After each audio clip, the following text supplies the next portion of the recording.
Assalamualaikum warahmatullahi wabarakatuh. Bismillahirrahmanirrahim. Innal hamdalillah nahmaduhu wa nasta'inuhu wa nastaghfiruh wa na'udzu billahi min shururi anfusina wa min sayyiati a'malina. May yahdihillahu fala mudilla lahu wa may yudlil fala hadiya lahu. وأشهد أن لا إله إلا الله وحده لا شريك له وأشهد أن محمدا عبده ورسوله صلى الله عليه وعلى آله وأصحابه ومن تبعهم بإحسان إلى يوم الدين أما بعد. Ma'asyiral muslimin wal muslimat rahimani wa rahimakumullah.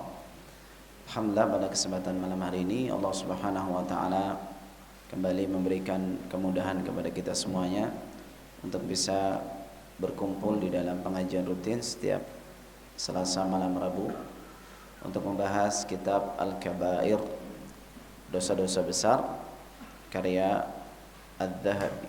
Adz-Dzahabi rahimahullahu taala. Kita memohon kepada Allah Azza wa Jalla semoga Allah melimpahkan keberkahannya kepada majelis kita pada malam hari ini. Amin. Pada malam hari ini kita akan masuk kepada dosa besar yang ke-8. Dosa besar yang ke-8 yaitu uququl walidain, durhaka kepada kedua orang tua. Nah, di antara dosa besar adalah durhaka kepada kedua orang tua. Dan ini adalah sesuatu yang telah dimaklumi bersama bahwasanya durhaka kepada kedua orang tua termasuk dosa. Namun terkadang durhaka kepada kedua orang tua itu memang secara umum durhaka kepada kedua orang tua itu adalah perbuatan yang dosa besar. Namun terkadang sampai kepada derajat dosa yang sangat besar. Ya, jadi berdurhaka kepada kedua orang tua dosa secara umum seperti itu. Namun ketika dia masuk kepada sesuatu yang menjadikan kedua orang tuanya tersakiti, maka menjadi dosa yang sangat besar. Yang ini masuk kepada kabirah atau kabair, dosa-dosa besar. Sehingga para ulama memberikan patokan, ya, memberikan seperti kaidah, ya, memberikan kaidah kapan durhaka kepada kedua orang tua itu menjadi dosa besar. Di antara ulama yang menjelaskan dengan baik, dengan bagus adalah Ibnu Hajar Al-Haytami. Ibnu Hajar Al-Haytami. Ibnu Hajar Al-Haytami itu beda dengan Ibnu Hajar Al-Asqalani. Ya, beda. Ini Ibnu Hajar Al-Haytami orang Mekah. Beliau punya kitab namanya Az-Zawajir tentang dosa-dosa besar. Ya, Az-Zawajir fi Iqtirafil Kabair. Az-Zawajir tentang dosa-dosa besar. Kata beliau menyebutkan dalam kitab tersebut apa itu dosa, apa itu durhaka, kaedah durhaka kepada orang tua yang masuk kepada dosa besar. Kata beliau, al-uququ alladhi hiya minal kabair an yahsula lahuma aw li ahadihima idzaun laysa bil hayyin urfan. Kata beliau, ini kalimat bagus sekali. Harus kita resapi. Kata beliau, durhaka kepada kedua orang tua yang menjadikan dosa besar, pelakunya terjatuh kepada dosa besar adalah perbuatan yang menjadikan orang tua atau salah satunya tersakiti.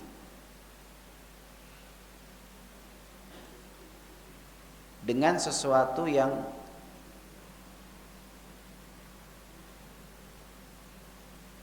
tidak biasa secara kebiasaan, dengan sesuatu yang tidak biasa secara kebiasaan.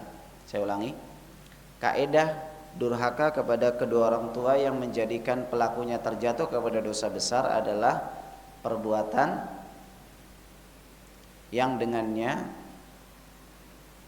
tersakiti kedua orang tua.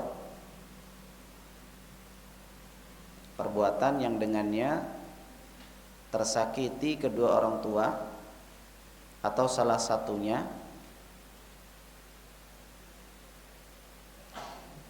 dengan sesuatu yang apa tadi saya ngomongnya? Hah? Tidak biasa secara kebiasaan manusia. Artinya tidak biasa itu ini memang kebiasaan orang di situ, ini orang ajar sama orang tua. Jadi dari pengertian atau kaidah yang disebutkan Ibnu Hajar Al-Haytami di sini bisa kita ketahui bahwa berdurhaka kepada kedua orang tua yang menjadikan pelakunya terjatuh kepada dosa besar. Yang pertama adalah menyakiti orang tua. Menyakiti orang tua atau salah satunya. Jadi orang tuanya merasa sakit hati atau tersakitilah orang tuanya. Oleh karena itu durhaka kepada kedua orang tua itu beda-beda ukurannya, Pak. Kenapa beda-beda ukurannya? Karena kembali kepada orang tuanya. Apakah orang tuanya merasa sakit hati dengan perbuatan anaknya itu? Ini kan beda-beda, Pak ya. Misalnya gini, saya contoh sederhana saja. Orang tua saya, kalau saya nggak mudik Ramadan, Idul Adha, Idul Fitri, nggak ada masalah, nggak apa-apa. Memang susah kalau pulang juga. Untuk sebagian orang tua, Idul Fitri nggak pulang sakit hati.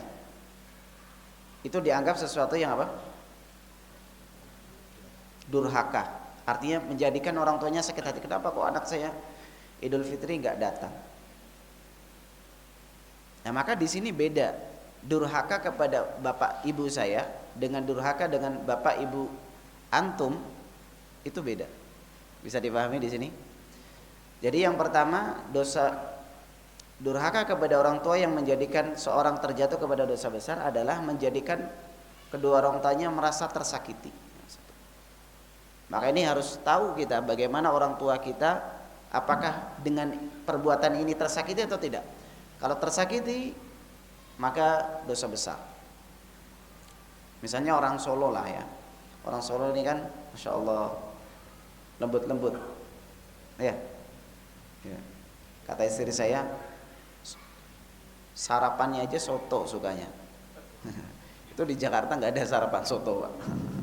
Sarapannya aja soto atau jenang, lembut-lembut gitu ya. Jadi orang tua di Solo mungkin kalau kita ngomong agak keras sedikit itu sakit hati. Beda dengan di Medan misalnya. Orang tua di Medan sama atau enggak? Orang tua di Medan itu ya emang orangnya apa? Orangnya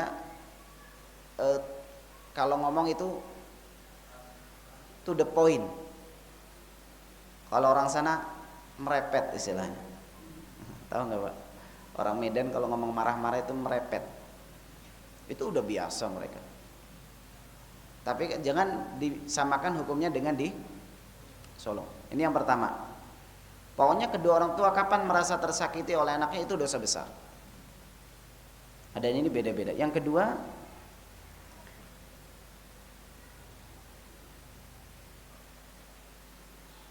dengan sesuatu yang tidak biasa di masyarakat. Ya, dengan sesuatu yang tidak biasa. Artinya dia memang masyarakat itu menganggap itu kurang ajar. Misalnya apa, Pak? Seorang anak teriak memarahi orang tuanya, membentak orang tuanya. Itu insya Allah orang Indonesia sepakat kalau itu apa? Kurang ajar atau enggak? Kurang ajar. Bahkan terkadang membentaknya sambil mengancam. Ada di di masyarakat kita, karena memang sudah terlalu, saya pernah lihat sendiri dengan mata kepala saya dan mendengar dengan telinga saya sendiri, anak mengancam membunuh ibunya. Ibunya gimana? Ya sudah diam saja. Itu sudah apa? Jangankan mengancam membunuh lah, memarahi saja itu sudah dianggap apa? Oh, ini anak durhaka ini. Nah, ini berarti dia terjatuh kepada dosa besar. Yang ketiga, disesuaikan dengan kebiasaan masyarakat. Artinya bisa dengan perbuatan atau perkataan. Bisa dengan perbuatan atau dengan perkataan. Intinya kapan merasa tersakiti orang tua itu dengan sesuatu yang tidak biasa. Artinya masyarakat menganggap itu memang kurang ajar. Baik dengan perbuatan atau perkataan, maka ini masuk durhaka kepada orang tua yang menjadi dosa besar. Sekarang saya tanya, anak disuruh orang tuanya, terus dia ngomong gitu, apa namanya Pak bahasa Jawanya gitu, hah? Ngeresulo. Dan ini artinya sudah wajar atau enggak kayak gitu Pak? Banyak enggak terjadi di masyarakat? Nah, banyak. Tersakiti enggak orang tuanya? Dosa besar atau bukan? Bukan dosa besar. Karena ini bukan sesuatu yang tidak wajar. Ini sesuatu yang wajar gitu. Artinya itu ya memang ya anak-anak kalau disuruh ya kayak gitu, udah biasa. Tapi orang tuanya sih agak jengkel. Cuma orang tuanya bisa memaklumi. Makanya perhatikan Pak. Jadi durhaka kepada menyakiti orang tua itu semuanya dosa. Cuma ada yang dosa kecil, ada yang dosa besar. Kapan menjadi dosa besar? Tadi 3 hal yang disebutkan oleh Ibnu Hajar Al-Haytami.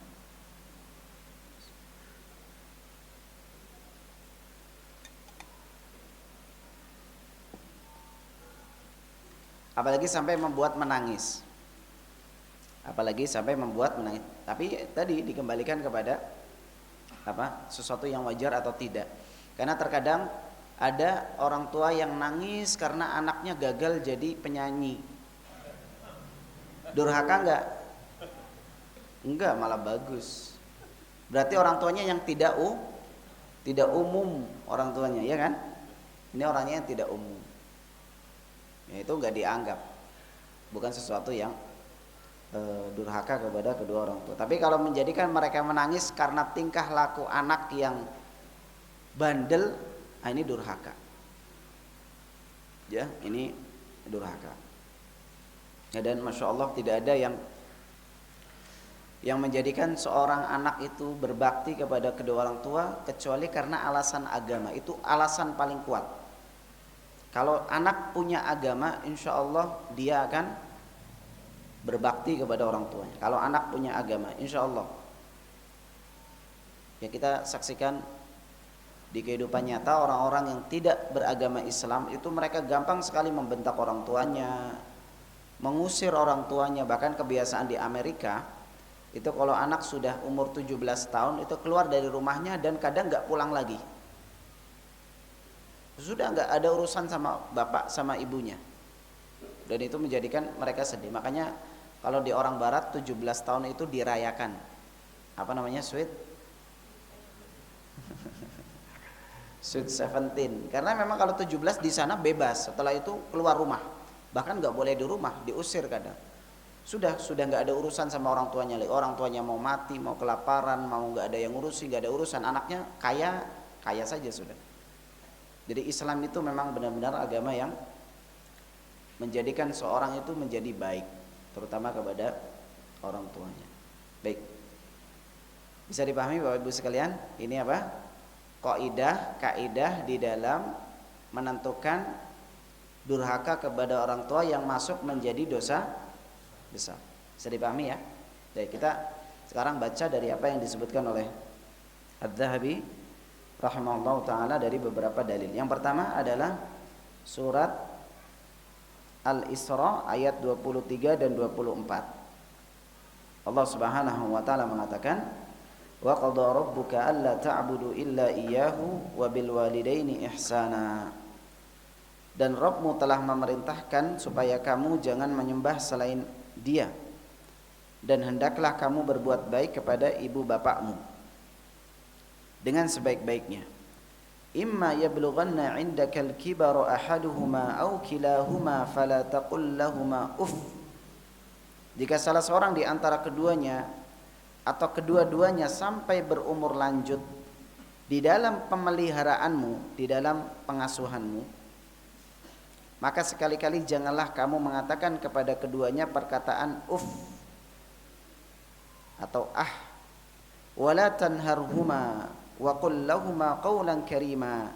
Dan janganlah kamu membentak mereka, dan ucapkanlah kepada mereka perkataan yang mulia. Wakhfid lahumā janāha adh-dhulli minar rahmah.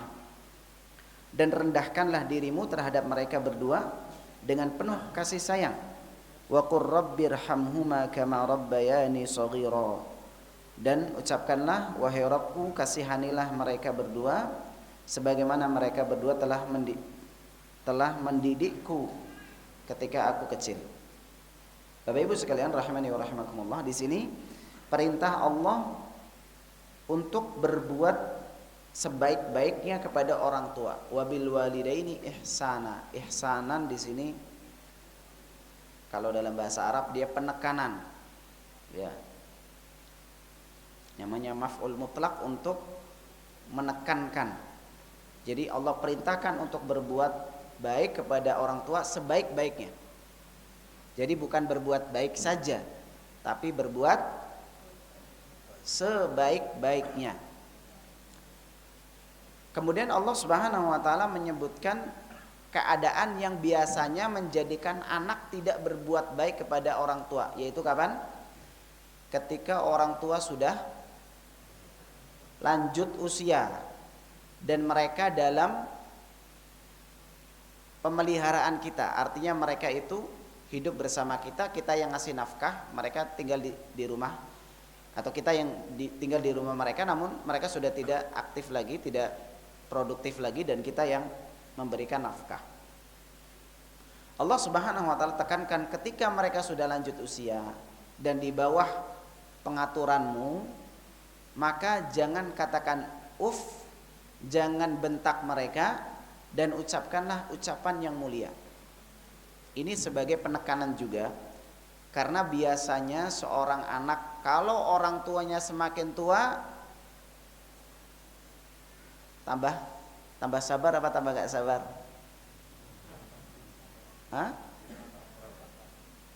Sering dibentak, apalagi orang sudah tua.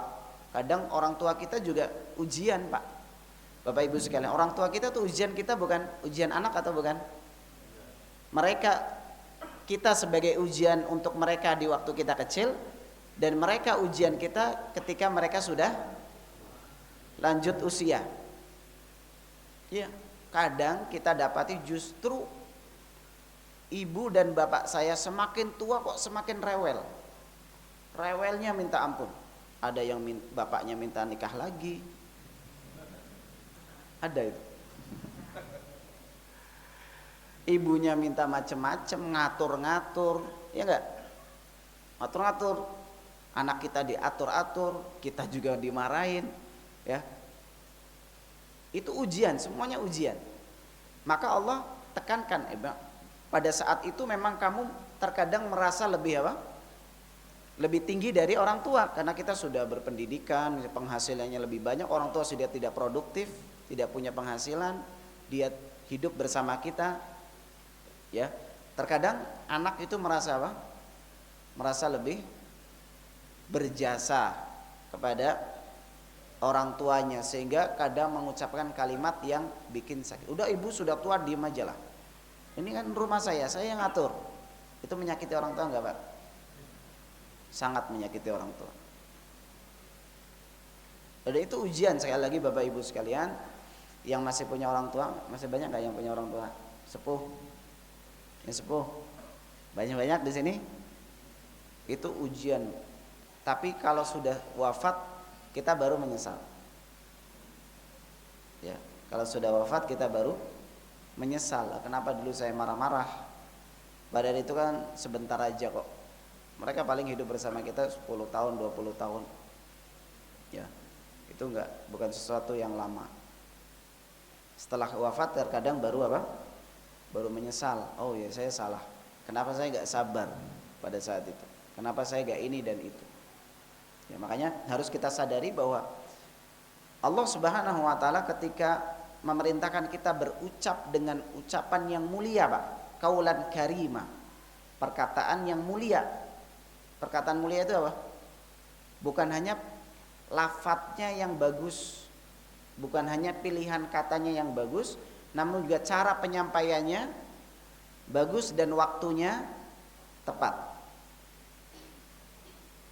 Itu namanya perkataan mulia. Kalimatnya bagus, pilihan katanya bagus, cara menyampaikannya bagus, dan waktunya juga tepat. Itulah perkataan mulia, qaulan karima. Dan itu sulit. Tidak ada yang bisa menjadikan kita istiqomah melakukan itu kecuali iman karena Allah. Kalau hanya karena kebiasaan masyarakat kita nggak akan sabar. Paling sebulan 2 bulan bertahan, habis itu marah-marah lagi. Tapi kalau kita dilandasi dengan keikhlasan karena ini menjalankan perintah Allah. Ini perintah Allah, saya jalankan perintah Allah. Makanya kata para ulama, kalau kita dapati penyakit diri kita itu durhaka kepada orang tua, maka perbanyak baca ayat ini. Perbanyak baca ayat ini dan baca tafsirnya. Terus dibaca ulang-ulang saja. Nanti akhirnya lengket di hati kita sehingga masuk ke dalam alam bawah sadar kita sehingga terobati penyakit hati kita. Kata Syekh Abdul Razak, cara mengobati penyakit diri kita dengan Al-Quran adalah kenali penyakit kita dulu. Kita penyakitnya apa misalnya, Pak? Misalnya, Pak, sibuk dengan dunia. Hah? Sibuk dengan dunia, maka baca ayat-ayat tentang dunia. Allah berbicara tentang dunia, kemudian baca tafsirnya, sering diulang-ulang. Ulang-ulang saja terus, nanti masuk ke dalam alam bawah sadar kita sehingga kita bisa berubah. Tapi kalau cuma baca sekali ya lupa. Terus ulang-ulang saja terus ayat itu, catat, di print, terus tiap hari baca. Nanti insya Allah berubah. Dalam waktu yang relatif singkat itu akan merubah jiwa kita. Bagaimana Al-Quran itu mempengaruhi kita. Sering dibaca syaratnya. Ya, sering dibaca, sering diulang-ulang, baca tafsirnya. Contohnya ayat ini misalnya, masalah kita, saya insya Allah ibadah insya Allah lancar. Cuma kalau sama orang tua saya nggak bisa sabar. Sukanya marah-marah saya itu. Gimana obatnya? Ini, baca ayat ini, baca tafsirnya. Diulang-ulang terus, insya Allah akan merubah penyakit seseorang akan terobati penyakit seseorang dari penyakit hatinya, ya sehingga menjadi pribadi yang lebih baik. Baik, ini dalil yang pertama.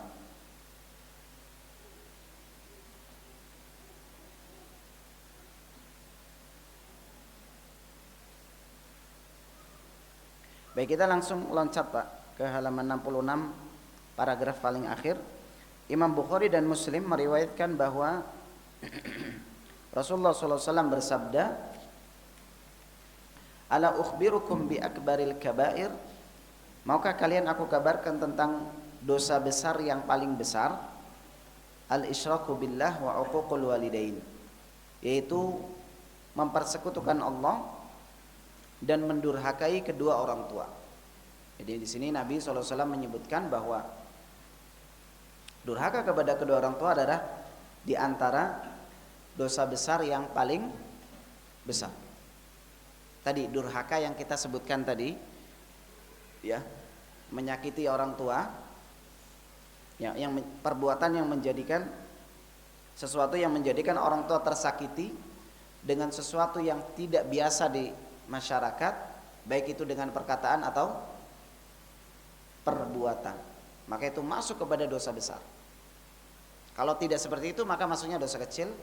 Ya, semoga Allah Subhanahu wa taala ampuni dengan amalan-amalan soleh kita. Adapun dosa besar itu harus bertobat. Ya, dosa besar harus bertobat. Baik, sekarang pertanyaannya, kalau orang tua kita sudah wafat, ya mungkin Bapak Ibu sekarang, Bapak Ibu di sini ada yang orang tuanya sudah wafat seperti saya, orang tuanya sudah wafat. Mungkin kita pernah khilaf dulu, atau kita orang tuanya wafat dalam keadaan kita belum berdamai dengan orang tua. Ada nggak Pak? Ada. Ya terkadang karena urusan apalah, ibunya ngomong sesuatu yang menyakiti hati anaknya, anaknya memutuskan hubungan dengan ibunya. Naudzubillah min, itu dosa besar. Apapun yang ibu kita, bapak kita ucapkan, sudah sabari saja. Karena kebaikan mereka jauh lebih banyak daripada kesalahannya. Jauh lebih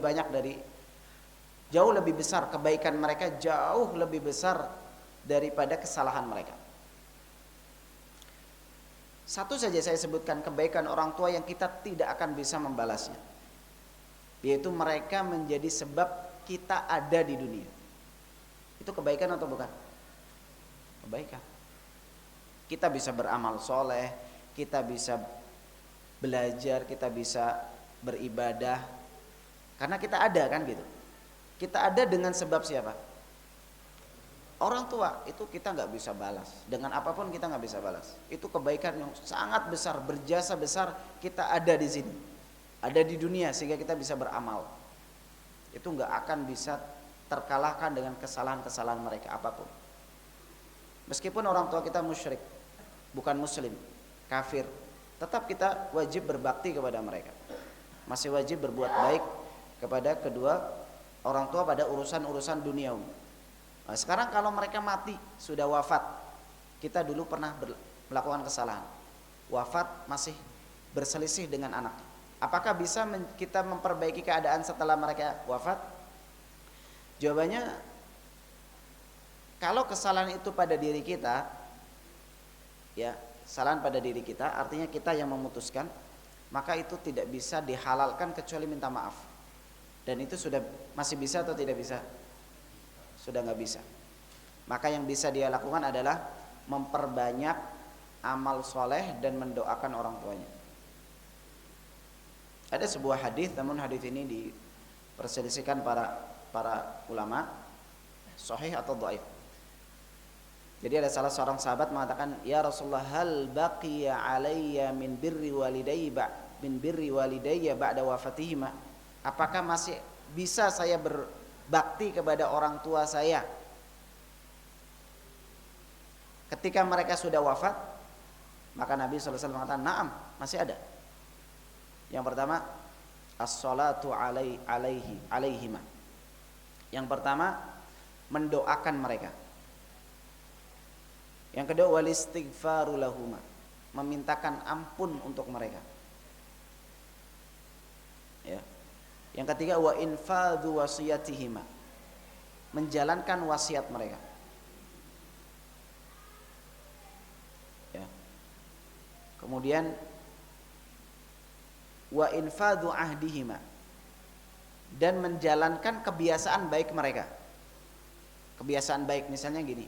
Misalnya bapak saya dulu itu tiap ada kajian sedekah air. Terus bapak saya wafat, anaknya menjalankan, meneruskan kebiasaan bapaknya, bapaknya dapat pahala terus. Itu termasuk berbakti kepada orang. Yang terakhir, yang kelima, silaturrahim allati la tasilu illa bihima, menyambung tali kekerabatan yang tidak tersambung kecuali melalui jalan mereka. Karena terkadang kalau bapak kita wafat, hubungan kita dengan keluarga bapak itu apa? Terputus, biasanya seperti itu. Maka kita sebagai anak berkunjung ke saudara bapak kita itu termasuk bakti kepada orang tua kita. Jadi apa? Ada berapa tadi? 5. Yang pertama apa? Mendoakan. Yang kedua, memintakan ampun. Yang ketiga, menjalankan wasiatnya. Keempat, meneruskan kebiasaan baik mereka. Yang kelima, menyambung tali silaturahim yang tidak tersambung kecuali melalui jalan mereka. Adalah dalam beberapa riwayat yang lain ditambahkan bersedekah atas nama mereka. Itu juga masuk kepada berbuat baik kepada orang tua. Misalnya bapak saya sudah wafat, saya dulu pernah berbuat kesalahan, saya wakaf Al-Quran 1 kodi. 1 kodi berapa Pak? 20. Saya wakaf Al-Quran yang bagus nih Pak, Al-Quran, jangan Al-Quran yang jelek. Al-Qurannya yang bagus, Mushaf Madinah, saya wakafkan atas nama bapak saya untuk para penghafal Quran. Bapak kita dapat pahala enggak? Atau saya wakaf tanah untuk bangun masjid atas nama bapak saya, dapat pahala atau tidak bapak kita? Dapat. Sepakat para ulama dapat. Kalau anak ya yang melakukan itu, sepakat para ulama sampai pahalanya kepada orang tuanya. Makanya Pak, Bapak Ibu sekalian, kalau mau berbakti kepada orang tua setelah mereka wafat, wakaf atas nama mereka. Karena wakaf itu amalan yang apa? Sangat panjang masanya. Misalnya kita sedekah wakaf Al-Quran Pak kepada penghafal Quran, maka selama anak itu hafal Quran melalui mushaf ini, maka orang tua kita dapat pahala. Padahal anak itu di SD misalnya. Seperti kemarin anak saya kan sekolah di Kutab. Ya, Kutab itu untuk hafalan Quran. Itu banyak sekali tawaran mushaf, Pak. Mau nggak ini mushaf wakaf? Karena itu kesempatan apa? Besar, mumpung anak-anak. Kita kasih mushaf, dia ngafal sampai besar, dia hafal terus. Ya, karena anak-anak itu hafalannya Masya Allah. Lama mereka ngafal, tapi kalau sudah hafal, lama juga lupanya. Orang tua kita dapat nggak? Dapat pahalanya. Sampai nolak-nolak nggak? Sudah ada. Kita sudah ada mushaf. Itu orang-orang yang cerdas dalam beramal. Pilih amalan yang paling bermanfaat bagi kita Pak. Jangan asal beramal. Beramal itu pilih yang paling bermanfaat bagi kita. Untuk orang tua kita, wakafkan saja sudah. Wakafkan nggak mesti harus tanah Pak.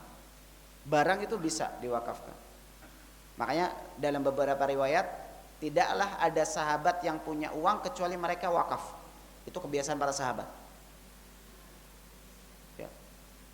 Karena sahabat dulu orangnya miskin-miskin Pak. Untuk makan saja nggak ada dulu. Kalau kita, insya Allah ini semuanya punya tabungan semua nih, insya Allah. Atau yang belum punya saya doakan. Ya. Artinya kita kalau mau dibandingkan dengan kehidupan sahabat, kita jauh lebih kaya. Tapi kenapa kita kok sampai sekarang belum pernah wakaf? Tawaran wakaf setiap pekan lewat di HP kita. Wakaf tanah, ya enggak? Pernah enggak kita wakaf sekali aja? Hah? Itu padahal hidayah. Allah telah memberikan kita hidayah setiap pekan. Hari Jumat biasanya Pak ya. Wakaf itu banyak hari apa Pak? Hah? Di HP itu loh. Hah? Biasanya hari apa? Hari Jumat. Wakaf hari Jumat, sedekah hari Jumat. Tiap pekan kita cuma di apa namanya Pak? Nah, itu sudah tawaran dari Allah itu Pak. Tiap pekan datang kepada antum tawaran dari Allah. Ini mau nggak beramal? Antum enggak lah, mending beli bakso aja. Mending beli pulsa aja. Nah, makanya harus kita pertimbangkan baik-baik, terutama kepada kedua orang tua kita sebagai balas budi kepada mereka. Baik. Kemudian yang berikutnya kita baca di sini halaman 67. Rasulullah SAW bersabda, la yadkhulul jannata 'aqun wala mannan wala mudminu khamrin. Tidak masuk surga orang yang durhaka kepada orang tua, orang yang selalu mengungkit-ungkit kebaikan, dan pecandu khamr. Nah, di sini tidak masuk surga orang yang durhaka kepada orang tua. Ini namanya hadis ancaman. Supaya orang hati-hati. Durhaka kepada orang tua itu penyebab terhalanginya seorang masuk surga. Penyebab terhalanginya seorang masuk surga. Maka perhatikan, diingat-ingat. Kalau kita mau ngomong kasar sama orang tua, ingat hadis ini. Durhaka kepada kedua orang tua itu salah satu sebab seorang tidak masuk surga. Ya.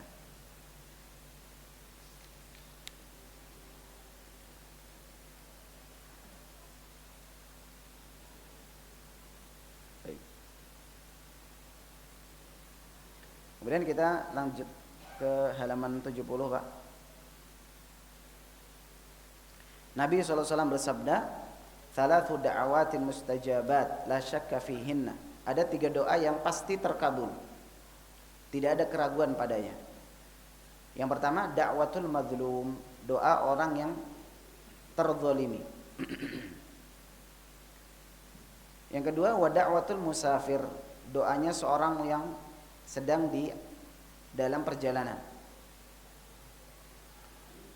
Yang ketiga, wa da'watul walid li waladihi, doa orang tua untuk anaknya. Baik itu doa kebaikan atau doa keburukan. Doa kebaikan atau doa keburukan itu mustajab, Pak. Makanya hati-hati Bapak Ibu kalau marah sama anaknya, hati-hati dari ucapan-ucapan yang buruk, karena itu mustajab doanya orang tua kepada anaknya meskipun dalam keadaan marah. Mustajab juga. Makanya Nabi SAW mengajarkan kepada kita, idza ghadiba ahadukum falyasmut, siapa yang marah diam, jangan ngomong. Ibu-ibu nih biasanya, ibu-ibu kalau marah itu diam, jangan ngomong. Ibu-ibu kalau marah semuanya kena, Pak. Suaminya juga kena, suaminya kena, anak-anaknya kena, sampai tikus rumahnya juga kena, dimarahi juga. Ibu-ibu tuh kalau marah masya Allah, ya. Makanya ibu-ibu kalau marah tahan, diam, jangan ngomong, ya, diam saja sudah, diam. Ya, bapak-bapak juga kalau marah apa? Diam. Bapak-bapak sih biasanya kalau marah keluar, Pak, ya, keluar rumah, Pak, ya. Tapi balik lagi, ya. Keluar rumah ke masjid tiduran gitu, ya. Merenungi nasib. Bapak-bapak biasanya marah-marah keluar rumah aja lah, ke masjid tiduran enak, AC, daripada di rumah dimarahin terus sama istrinya. Baik, terakhir Pak, kita baca hadis ini terakhir.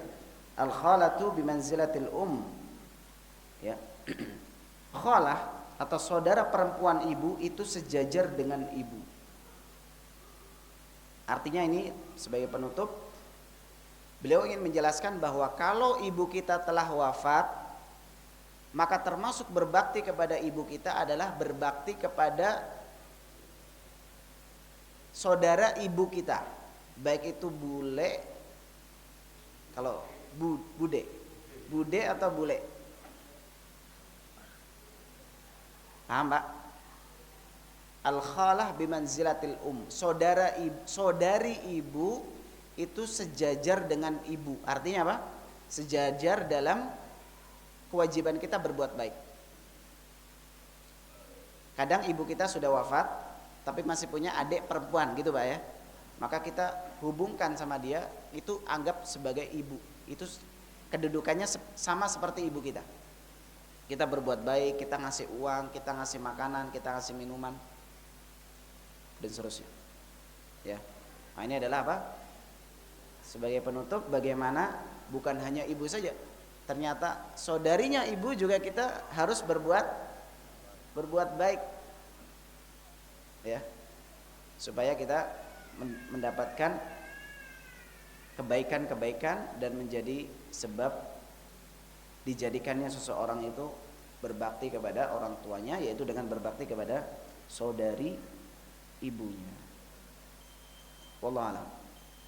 Baik, sampai di sini semoga bermanfaat. Insyaallah kita akan lanjutkan setelah azan untuk sesi tanya jawab. Alhamdulillahirabbil alamin. Bismillah, alhamdulillah, wassalatu wassalamu ala Rasulillah. Wa ba'd. Ada pertanyaan? Assalamualaikum warahmatullahi wabarakatuh. Sebagian anak bisa berbakti pada ibunya akan tetapi sulit kepada bapaknya, dikarenakan mendapati bapaknya sejak kecil tidak peduli dengan dirinya dan ibunya.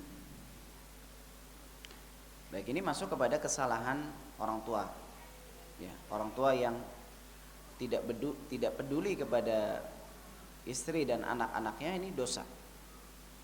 Kata Nabi SAW, kafa bil mar'i ithman an yudayyi'a man yaqut. Cukuplah dosa yang besar bagi seorang dia menyanyiakan orang yang harusnya dia nafkahi. Dosa besar.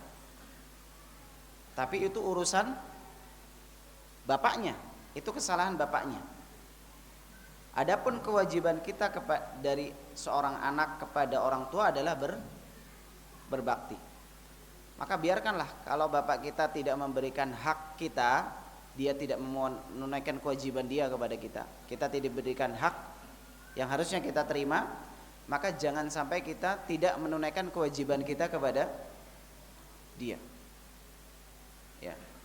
Biarkan dia kasih kita hak atau tidak, yang penting saya menunaikan apa? Kewajiban saya kepada orang tua, saya tetap berbuat baik. Dia mau berbuat baik sama saya, karena saya berbuat baik bukan karena membalas, tapi saya berbuat baik kepada orang tua karena Allah Subhanahu wa ta'ala. Karena Allah perintahkan saya berbuat baik kepada orang tua, saya tetap berbuat baik meskipun mereka berbuat jahat kepada saya. Kata Allah, wa in jahadaka ala an tusyrika bima laisa laka bihi ilmun fala tuti'huma wa sahibhuma fid dunya ma'rufa. Kalau kedua orang tuamu memaksamu untuk berbuat syirik, berbuat syirik itu bukan perkara yang remeh. Orang tuamu memaksamu berbuat syirik, maka jangan ikuti, tapi tetap pergauli dengan baik. Wasahibhuma fid dunya ma'rufa. Tetap berteman dengan mereka dengan baik. Karena kita berbuat baik kepada orang tua bukan sebagai balasan, bukan. Karena saya berbuat baik kepada orang tua karena Allah. Karena Allah memerintahkan kita untuk berbuat baik kepada orang tua. Jadi itu cara memaafkan. Cara memaafkan orang tua yang memang pernah berbuat salah lah misalnya. Ya. Apakah kurang hormatnya pada bapak karena bapak memiliki karakter seperti itu termasuk durhaka? Sama, tetap durhaka. Ya. Tetap durhaka kepada orang tua kalau memang dia berbuat tadi 3 hal yang kita sebutkan, menyakiti bapaknya, yang menyakiti hati bapak, meskipun bapaknya berbuat yang tidak baik juga kepada anaknya, maka anaknya tetap berkewajiban untuk apa? Berbuat baik kepada orang tuanya. Baik, ada pertanyaan lagi? Silakan.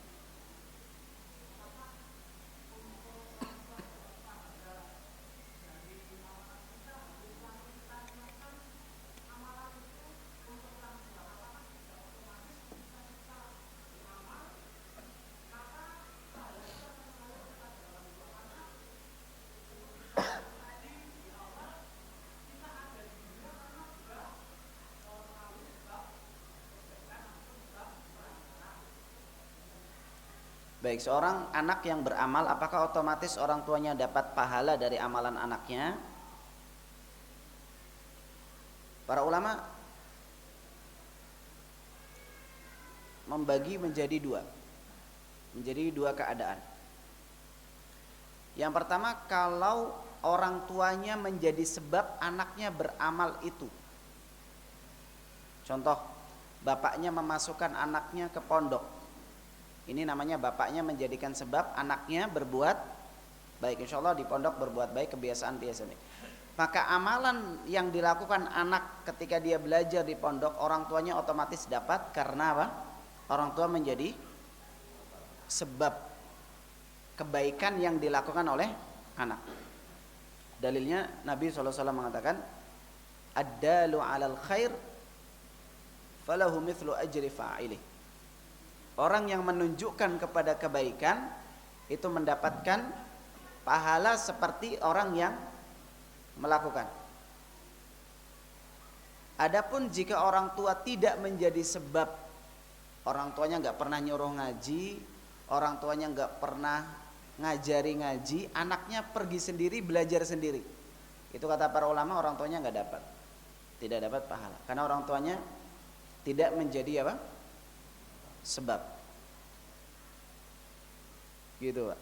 Itu yang dijelaskan oleh para ulama. Makanya kita sebagai orang tua, kalau kita nggak bisa mengajari langsung anak kita untuk berbagai amalan-amalan kebaikan, maka paling tidak kita menunjukkan kepada amalan kebaikan. Kita masukkan ke pesantren, kita masukkan ke TPA, kita masukkan ke lingkungan yang baik. Insya Allah orang tuanya dapat pahala selama anaknya mengamalkan itu, karena orang tuanya telah menunjukkan kepada kebaikan. Ya, itu adalah apa? Jawaban para ulama ketika pertanyaannya demikian. Apakah apakah orang tua itu pasti mendapatkan pahala amalan soleh yang dilakukan anaknya? Dalam dua keadaan. Kalau orang tuanya menjadi sebab, maka insya Allah dapat. Ya. Adapun kalau orang tuanya tidak menjadi sebab, anaknya sendiri yang jalan, ya, untuk amalan soleh itu, maka orang tuanya tidak mendapatkan pahala dari amalan soleh yang dilakukan oleh anaknya. Wallahu a'lam. Bagaimana kalau kita tetap mendoakan orang tua yang sudah meninggal tapi beliaunya pada waktu hidupnya belum melaksanakan atau sekali sudah sholat tapi tidak rutin, jadi dikatakan meninggalkan sholat. Orang tua yang wafat dalam keadaan meninggalkan sholat, kalau meninggalkan sholatnya sekali dua kali, ya dia masih muslim, dan kita berkewajiban untuk mendoakan, ya, sebagai bentuk balas budi kepada orang tua kita. Adapun kalau orang tua kita mati dalam keadaan bukan muslim, dia misalnya agamanya Nasoro atau Buddha atau Hindu, atau tidak beragama, agamanya kepercayaan, animisme, dinamisme, maka namanya musyrik, ya, maka tidak boleh anak memintakan ampun kepada orang tuanya. Ya, Nabi SAW pernah meminta izin untuk memintakan ampun kepada ibu dan bapaknya, namun hanya diizinkan kepada ibunya. Namun beliau hanya diizinkan untuk mengunjungi kuburannya saja tanpa memintakan ampun. Ya. Ya. Allah Subhanahu wa taala mengatakan, "Maka lin nabiyyi wal ladzina amanu an yastaghfiru lil musyrikin walau kana uli qurba min ba'di ma tabayyana lahu annahu ashabul jahim." Tidak boleh bagi nabi dan orang-orang beriman untuk memintakan ampun orang-orang musyrik. Tidak boleh. Itu bagi nabi dan juga bagi orang-orang yang beriman. Kalau memang kita yakin dia bukan muslim, ya, atau dia memang agamanya kejawen, ya, maka itu bukan muslim, ya, masih animisme, dinamisme, maka anak tidak boleh. Namun kalau masih muslim, maka kita berkewajiban untuk apa? Mendoakan ampunan untuk kedua orang tua kita. Ya. Islamnya KTP misalnya. Kalau kita yakin itu memang bukan musyrik, kalau dia memang bukan muslim, ya tidak boleh memintakan ampun. Tapi kalau kita masih ragu muslim atau enggak muslim, mintakan ampun saja. Ya, karena ini sebagai apa? Berbuat baik kepada kedua orang tua kita. Wallahu ta'ala alam. Ini saja, semoga bermanfaat. Subhanakallahumma bihamdik, asyhadu an la ilaha illa anta, astaghfiruka wa atubu ilaik. Wa sallallahu wasallam ala nabiyyina Muhammad wa ala alihi wa sahbihi ajma'in, wa akhiru da'wana alhamdulillahi rabbil alamin. Assalamualaikum warahmatullahi wabarakatuh.